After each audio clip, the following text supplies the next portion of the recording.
На заменик министер, кажете ми кој е поголем приоритет на ребалансот на буџетот од заштита на здравјето на граѓаните? Како можете тоа нешто да го изустите? Буџетот имал поголеми приоритети. Што се приоритетите, да ми кажете, во ребалансот на овој буџет? Кои се приоритетите? Вработување на партиските работници, обезбедување на средства за партиски вработувања, зголемување на средства фондот инновации, за да можете да се ги делите на вашите најблиски. Немојте, ве молам, такво нешто.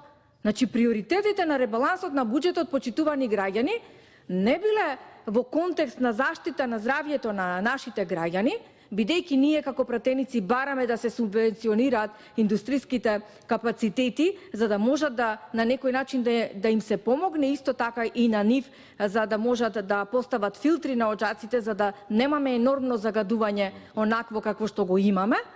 И замислете каков одговор ние добиваме од власта.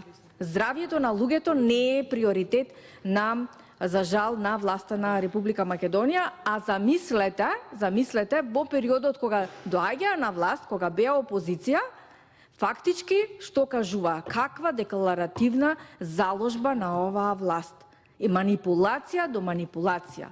Дека, не знам, ќе дишиме почист воздух. Дека токму кажавте, и тогаш во предизборната кампања, дека ќе овозможите субвенционирање на индустриските капацитети за да можат да постават филтри.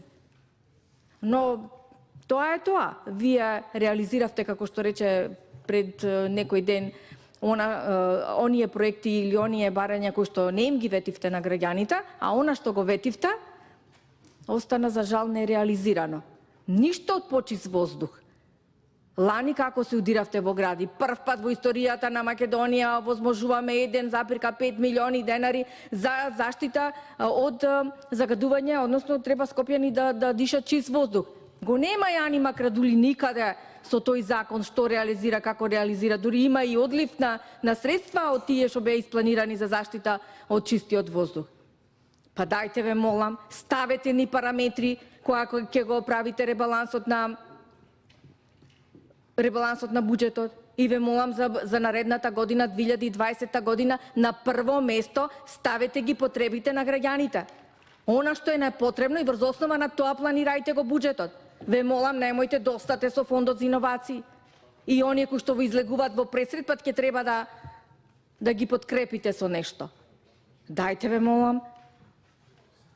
Зашто ние овдека расправаме?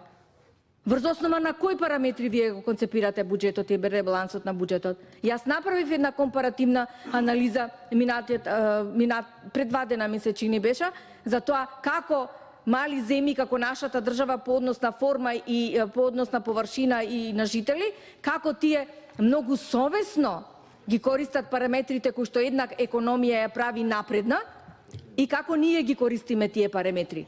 Но меѓутоа тие како приоритет ги земат потребите и барањата на граѓаните, а ние како приоритет ги земаме желбите на врхушката. Тоа е. Вие од буџетот на Република Македонија направивте семеен буџет и си го планирате како што сакате. Не може тоа така. Дајте да пренастаниме со тоа. Дајте, ве молам.